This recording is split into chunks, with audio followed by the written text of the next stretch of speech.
मृतदेह को छाड़ी फेरार संपर्क शव धरी बलांगीर हस्पिटाल पुलिस बिट्रे हाजर हेले Bolero driver. Balangir Bhimbhoi medical college hospital स्थित पुलिस फांडी में एभली एक दृश्य देखा मिली।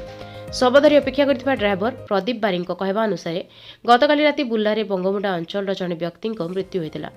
मृतदेह को नेबापाई तांकर संपर्क कहिथिले। सकाळ प्राय 4टा समय बलांगीर पहुंचवा परे निज मालिकों को भेटी टंका आनिबी बोली तांकर संपर्क कहिथिले। हेले वर्तमान सुधा से फेरी नाहांती।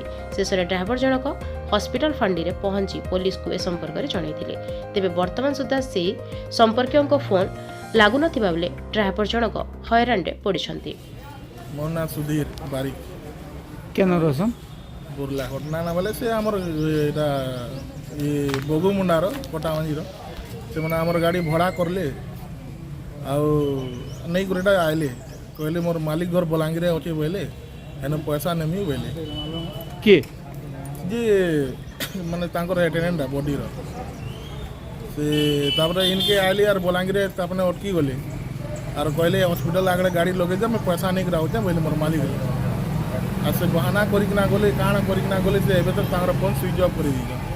इटा कोटामंजी बगुमुंडा अरे हॉस्पिटल न पड़ा हाँ फांडी के आई जाटा एटा एटा कोतरे आई केनता काना करनी से तो बोले जी तार फोन स्विच ऑफ बतोते मते किछि ने मते कहले मोर मालिक रो में पैसा नहीं कराऊ जाए बोले केते बेला घटना एटा एटा 4 बजे रो घटना सकाल।